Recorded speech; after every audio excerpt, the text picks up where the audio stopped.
آج کی اس ویڈیو میں ہم جو بات کرنے والے ہیں، جب میت کو قبر کے اندر دفن کر لوگ چلے جاتے ہیں تو قبر میں 24 گھنٹے کے اندر میت کے ساتھ کیا ہوتا ہے، اور جب میت کے ورثہ جب میت کو دفن کر کے واپس جاتے ہیں تو ایک فرشتہ مٹی کی ایک مٹھی بھر کر ان پر پھینکتا ہے اور ان سے کیا کہتا ہے، اور قبر کی پہلی رات کیسی ہوتی ہے۔ ناظرین، یہ امر تو یقینی ہے کہ ہر ایک کو موت کا ذائقہ چکھنا ہے، جس طرح کہ اللہ تعالیٰ نے قرآن پاک میں ارشاد فرمایا کہ ہر جاندار کو موت کا ذائقہ چکھنا ہے، اور جو یہاں پر آیا ہے اسے ایک نہ ایک دن واپس ضرور جانا ہے، اور مرنے کے بعد انسان کی پہلی منزل قبر ہوتی ہے۔ ایک حدیث شریف کا مفہوم ہے کہ حضور کریم صلی اللہ علیہ وآلہ وسلم نے فرمایا، قبر انسان کی پہلی منزلوں میں سے ایک منزل ہے۔ اگر انسان اس میں کامیاب ہو جائے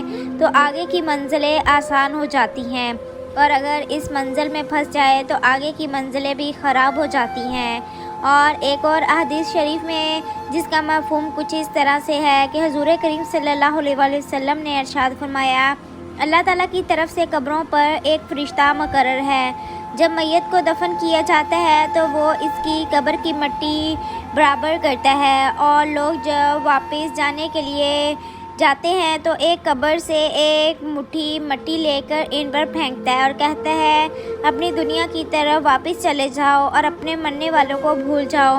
حضرت علی رضی اللہ تعالیٰ عنہ انہوں نے ارشاد فرمایا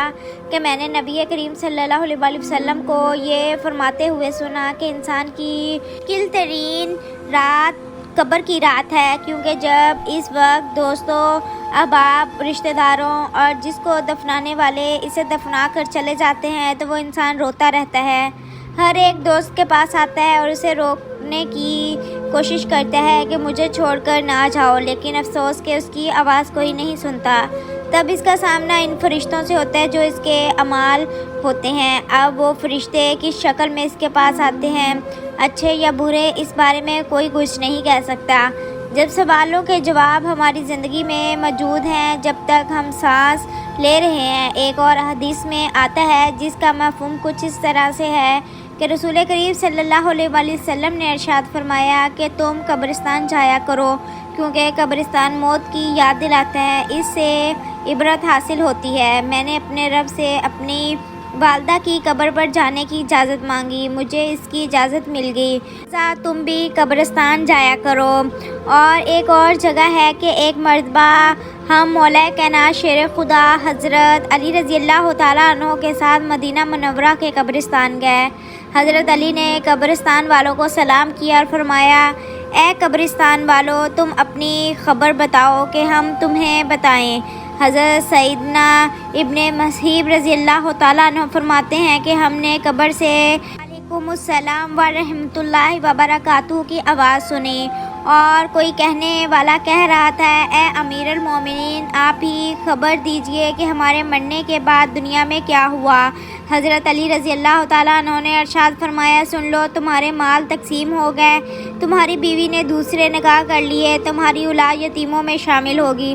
جس مکان کو تم نے بہت مضبوط بنایا تھا اس میں تمہارے دشمن آباد ہو گئے۔ پھر حضرت علی رضی اللہ تعالیٰ عنہ نے فرمایا، اب تم اپنا حال سناؤ۔ یہ سن کر ایک قبر سے آواز آنے لگی، اے امیر المومنین، ہمارے کفن پھٹ کر تار تار ہو گئے، ہمارے بال جھڑ کر منتشر ہو گئے، ہماری کھال کے ٹکڑے ٹکڑے ہو گئے، ہماری آنکھیں بہہ کر رخساروں پر آ گئی، اور ہم نے جو نیک عمل کیے ان کو پایا، جو کچھ بھی پیچھے چھوڑا اس میں بھی ہمارا نقصان ہوا۔ ناظرین، روایت میں آتا ہے کہ جب مردے کو قبر میں رکھا جاتا ہے تو اس کی نماز اس کے دائیں طرف آ کر کھڑی ہو جاتی ہے، اور جو روزہ بائیں طرف کھڑا ہو جاتا ہے۔ قرآن مجید کی تلاوت اور اللہ تبارک و تعالیٰ کا ذکر، اور سر کی طرف آ کر کھڑا ہو جاتا ہے، اور جماعت کے ساتھ نماز پڑھنے کو جو قدم چلے تھے وہ پاؤں کی طرف کھڑے ہو جاتے ہیں۔ جب عذاب قبر میں اپنی گردن نکالتا ہے اور مردے تک پہنچتا ہے، اگر وہ دائیں طرف سے آتا ہے تو اس کو نماز کہتی ہے، خدا کی قسم یہ شخص دنیا میں بہت مشقت اور مصیبت اٹھاتا رہا ہے، ابھی اسے ذرا آرام کرنے دو۔ پھر عذاب بائیں طرف سے آنا چاہتا ہے تو روزہ اسے طرف سے ہٹا دیتا ہے، اور پھر تو قرآن کریم کی تلاوت اور ذکر الہی اس کو روک دیتے ہیں اور اسے کہتے ہیں ادھر تیرا راستہ نہیں ہے، کہ وہ جس طرح سے بھی آنا چاہتا ہے اسے راستہ نہیں ملتا، یہاں تک کہ وہ عذاب کمزور ہو کر واپس چلا جاتا ہے۔ اور اس کے بعد جو قبر کے ایک کونے میں کھڑا ہوتا ہے وہ ان عبادتوں سے کہتا ہے کہ میں تو اس انتظار میں تھا کہ اگر کسی طرف کی عبادت میں کچھ کمزوری ہو تو میں اس کی طرف سے ہمدردی کروں گا، مگر الحمدللہ تم نے مل کر اس کو دفع کر دیا، لہٰذا اب میں اعمال توڑنے کے ترازو میں اس کے کام آؤں گا۔ جب میت کو دفن کر کے اس کے برسا چلے جاتے ہیں تو قبر میں دو فرشتے جن کو منکر اور نکیر کہا جاتا ہے میت کے پاس آتے ہیں اور آواز بادل کی گرج کی طرح ہوتی ہے، ان کے دانت گائے کے سینگوں کی طرح باہر کو نکلے ہوتے ہیں اور بال اتنے بڑے ہوتے ہیں کہ پاؤں تک لٹکے ہوتے ہیں، ان کے ایک کندھے سے لے کر دوسرے کندھے تک اتنا فاصلہ ہوتا ہے کہ کئی دن تک چل کر مسافر کو ختم کیا جا سکتا ہے۔ مہربانی اور نرمی ان کے پاس نہیں ہوتی، لیکن سختی کا معاملہ مومنوں کے ساتھ نہیں کرتے، بلکہ ایسی درانی ہیبت ناک صورت ہی کیا کم ہے۔ ان دونوں کے ہاتھ میں ایک بہت بڑا لوہے کا ہتھوڑا ہوتا ہے جس کو اگر تمام دنیا کی جنوں انسب مل کر اٹھانا چاہے تو اٹھانا تو دور کی بات اس کو ہلا بھی نہیں سکتے۔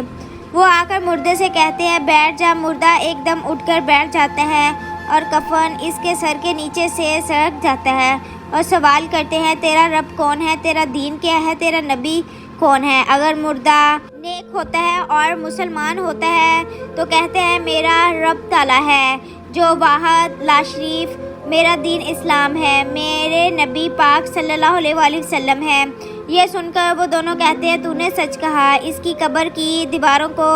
سب طرف سے ہٹا دیا جاتا ہے جس سے وہ چاروں طرف سے وسیع ہو جاتا ہے۔ اس کے بعد فرشتے کہتے ہیں سر اٹھاؤ۔ مردہ جب اوپر کو سر اٹھاتا ہے تو اس کو ایک دروازہ نظر آتا ہے جس میں جنت نظر آتی ہے اور وہ کہتے ہیں اے اللہ کے دوست وہ جگہ تمہارے رہنے کی ہے